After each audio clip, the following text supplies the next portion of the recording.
नमस्कार दोस्तों, नवचेतना माध्यमिक विद्यालय के यूट्यूब चैनल पर आपका फिर से स्वागत है। और आज हम पढ़ेंगे संधि और संधि का जो प्रथम भाग है स्वर संधि, उसके बारे में अध्ययन करेंगे। तो मुझे पूर्ण विश्वास है कि आप अपने विद्यालय के इस चैनल पर बने रहेंगे और इस वीडियो को अंत तक ज़रूर देखेंगे। तो हम शुरू करते हैं अपना जो टॉपिक है संधि का, उससे। दोस्तों, हमने पढ़ा है जो संधि है उसके बारे में। संधि नाम से स्पष्ट है, ये दो शब्दों के, दो वर्णों के योग से बनी है। सम और धी। सम और धी, इन दो वर्णों से, सम का जो मैं और धी का जो है, इन दो वर्णों के योग से संधि बनाए। दो वर्णों का मेल हुआ है, यानी दो वर्णों का मेल संधि कहलाता है। संधि को संहिता, संधि को संयोग भी कहा जाता है। तो संधि के भेद हमने पढ़े हैं। संधि के जो भेद पढ़े हैं हमने, वो तीन प्रकार के पढ़े हैं। कौन कौन से? स्वर संधि और व्यंजन संधि।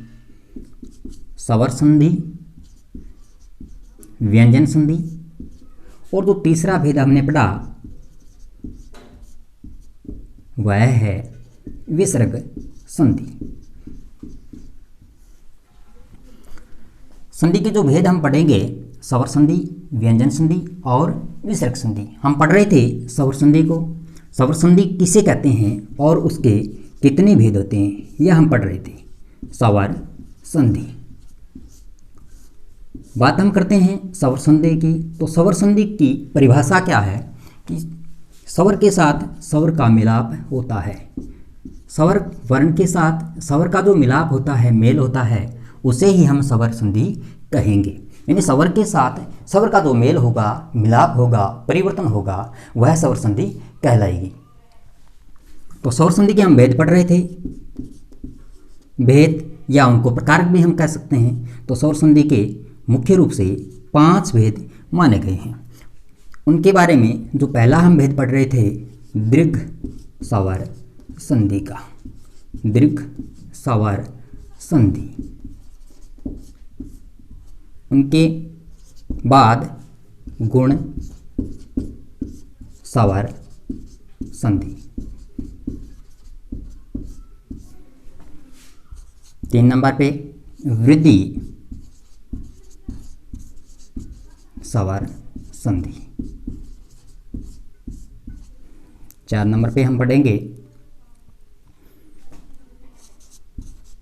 अयादि स्वर संधि। और 5 नंबर पर हम पढ़ेंगे यण स्वर संधि। हम बात करते हैं दीर्घ स्वर संधि की। तो दीर्घ स्वर संधि किसे कहते हैं?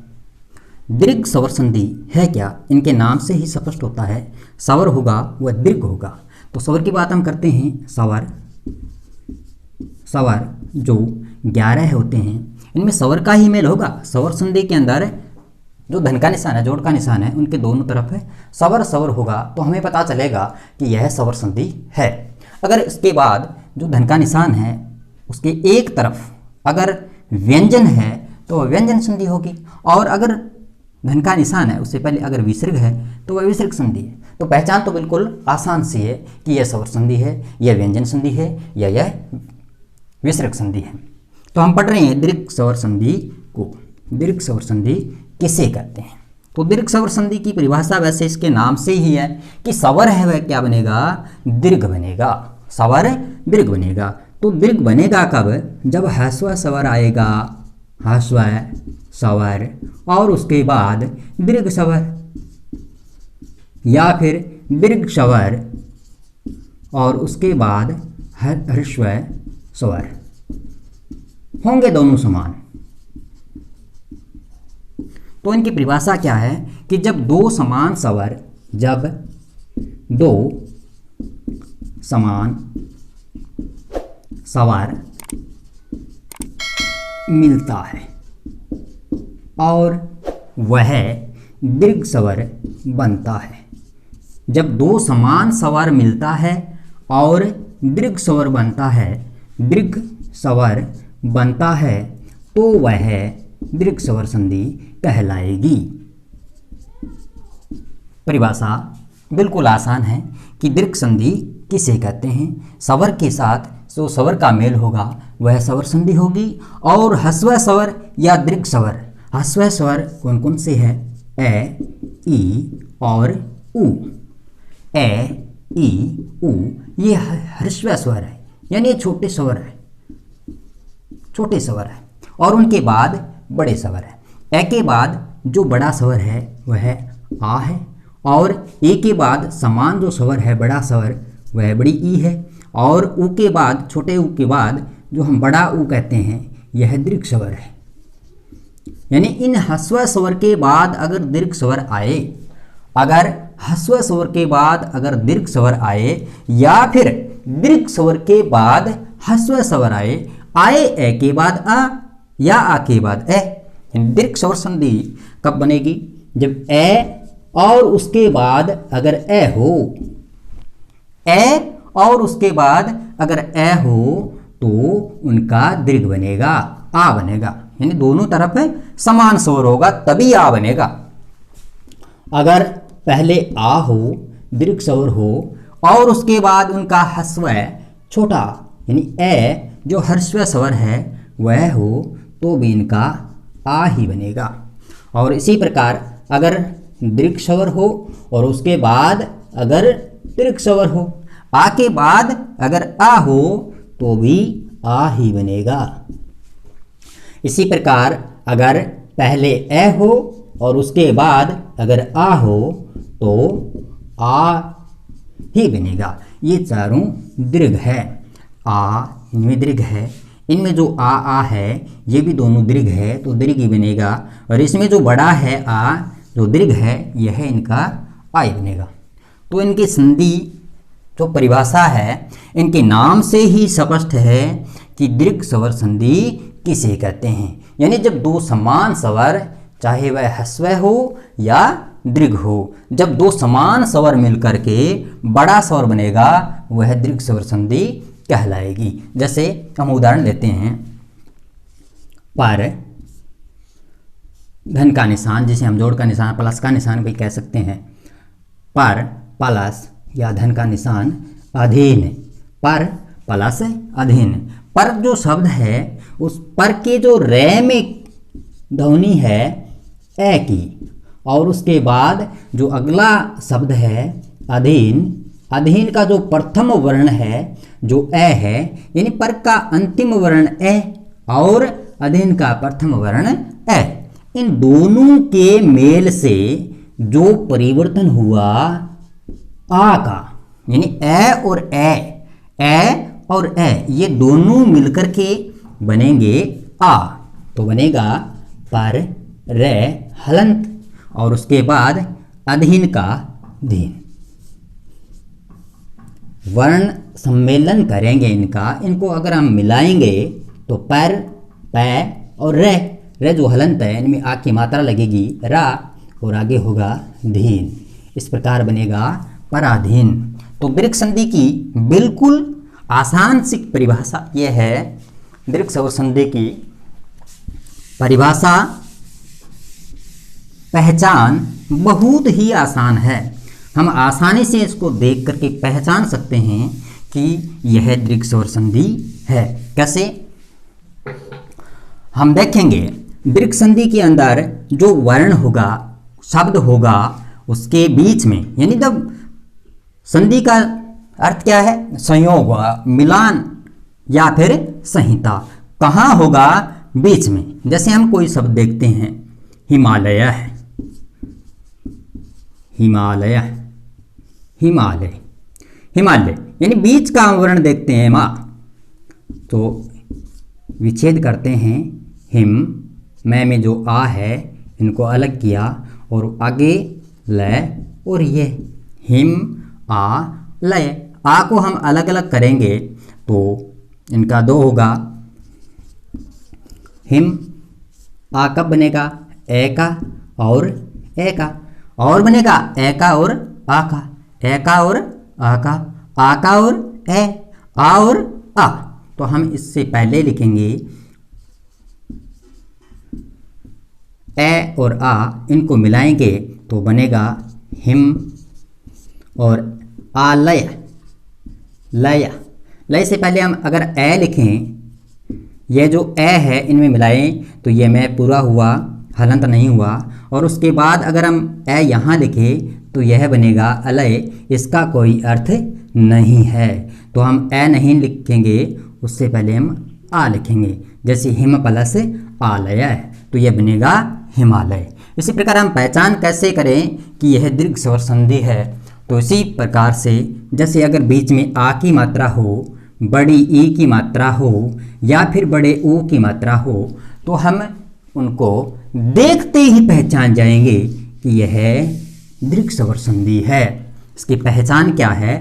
कोई भी वर्ण होगा, कोई भी शब्द होगा तो उसमें यह मात्रा मिलेगी, बीच में आ की, बड़ी ई की या फिर बड़े ऊ की। अब ई की मात्रा कहाँ मिलेगी? जैसे हम कोई उदाहरण देखते हैं, रविंदर, रविंदर, रविंदर, इसमें मात्रा किसकी है? बड़ी ई की।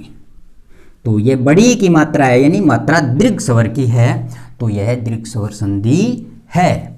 हम पहचान सकते हैं देखते ही। हम कोई उदाहरण दूसरा लेते हैं, जैसे हम देखते हैं भानुदय, भानुदय, तो हम इसको देखते ही पहचान जाएंगे कि यह दीर्घ स्वर संधि है।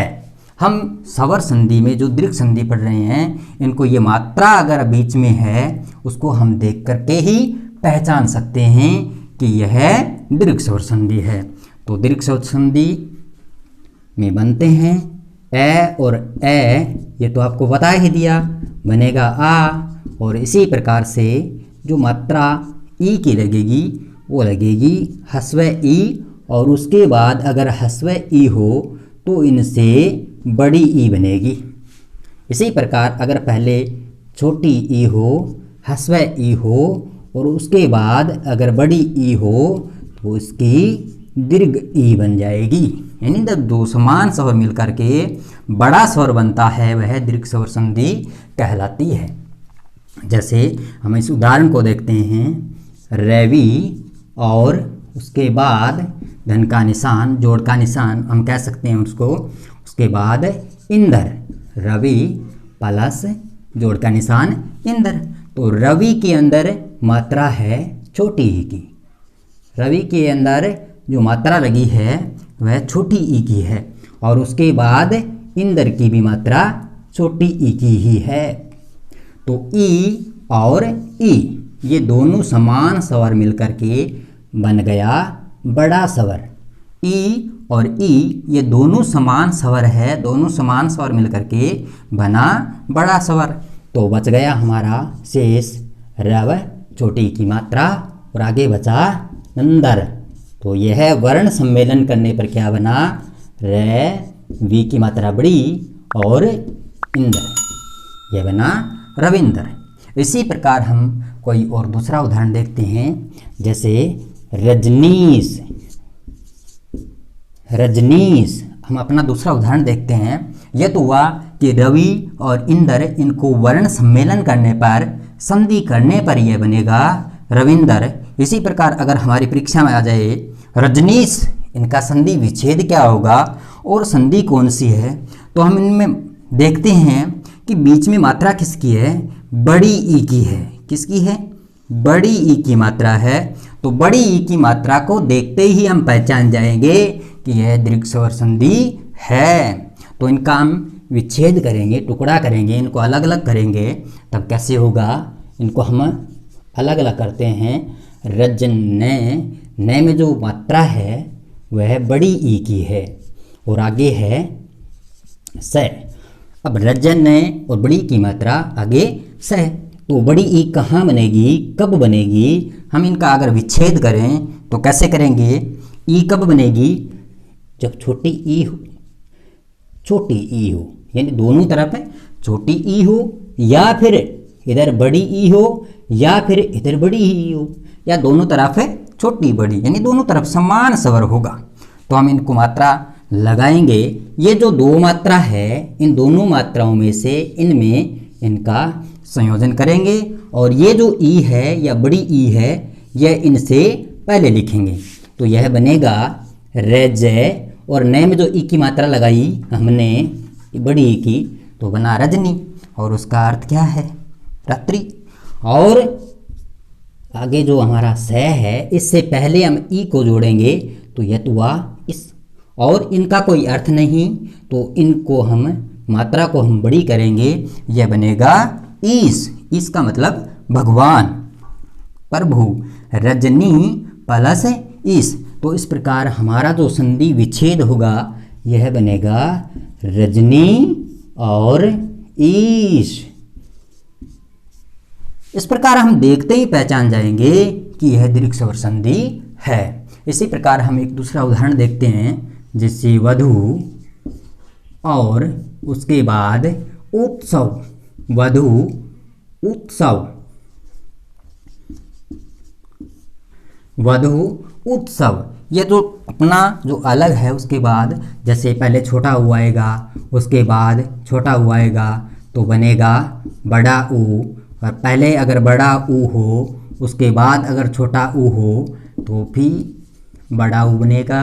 अगर पहले छोटा ऊ हो और उसके बाद अगर बड़ा ऊ हो, या बड़ा ऊ हो बड़ा ऊ हो, तो दोनों तरफ बड़ा ऊ ही बनेगा। जैसे हम इस उदाहरण में देखते हैं वधु प्लस उत्सव वाले में, तो वधु प्लस उत्सव, ये जो अपना उदाहरण है इसमें हम देखते हैं वह धु, ध में जो मात्रा किसकी है? छोटे ऊ की, और उसके बाद अगला जो शब्द है उत्सव, उसमें पहले है ऊ, उत्सव, यानी पहले और बाद में दोनों तरफ जो धन का निशान है उस धन के निशान के दोनों तरफ ऊ और ऊ है, यानी दो समान स्वर है। जब दो समान स्वर मिलते हैं तो वह बड़ा स्वर बनता है, तो दो समान स्वर मिलकर के बड़ा स्वर बन गया। तो ये बना अपना वह और ध जो हलंत है, इसमें जो स्वर की ध्वनि अलग हुई, उसके बाद यह ध बचा और उसके बाद सौ बना। अपना जो वर्ण सम्मेलन हम करेंगे तो इनको अगर हम वर्णों को मिलाएंगे तो यह बनेगा वैध है। जो द हलंत है उसमें यह मात्रा जुड़ेगी, यह होगा धू, और आगे है सवय, तो यह बना वधूत सवय। इस प्रकार से हम स्वर संधि की जो दीर्घ स्वर संधि है इसको हमें देखते ही पहचान सकते हैं कि यह दीर्घ स्वर संधि है।